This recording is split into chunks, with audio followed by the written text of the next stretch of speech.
जिसकी लीला हम कहाँ मानते थे? वेदों में, गीता जी में और पुराणों में। तो अब वही सदग्रंथ हम खुद पढ़ रहे हैं। अब हम खुद पढ़ रहे हैं और पढ़ का अपन निर्णय कर रहे हैं, क्योंकि हमारे पास वो मास्टर की है जिससे हम सब सदग्रंथों को समझ सकते हैं। वो हमारे पास कुंजी है, वो सृष्टि रचना जो परमात्मा ने स्वयं आकर बताई थी 600 वर्ष पहले, कि ऐसे ऐसे आप वहाँ रहा करते थे सतलोक में, वहाँ आपने गलती की थी, काल ने तप किया था, तुम उस पर आसक्त हो गए, भगवान से मन हट गया, इसके साथ आगे। और यहाँ फिर इसने तुम्हारे को दुखी इसलिए कर रखा है कि वो परमात्मा दुखी होगा जितना मैं इन न सताऊंगा। हमें जितना ये दुखी कर सकता उतना कर रहा है ये। और क्योंकि हम इसके नहीं हैं, हम अपने कबीर भगवान के बच्चे हैं।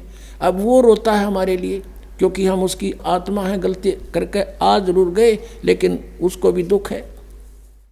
जैसे किसी की बेटी बिगड़ जा, लड़का बिगड़ गया और नालायक लड़के तो ब्याह कर दिया उस लड़की ने, फिर वो उसको तंग कर रहा है माता पिता के ऊपर क्या होकर, फिर वो माता पिता फिर भी रो रहे हैं, मेरी बेटी दुखी हो रही है, वो चैन से नहीं रह सकती। तो वही स्थिति हमारी यहाँ पर है। तो ये इतना दुखी कर रहा है आपको कि हालत कर रखी है, आपकी जीना छोड़ रखा है।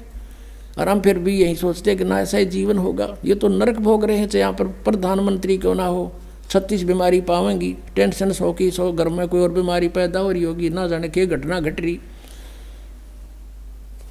तो कहने का भाव ये है, हमने इस सारे दातुम को समझना और फिर हमने उस भगवान को पहचानना है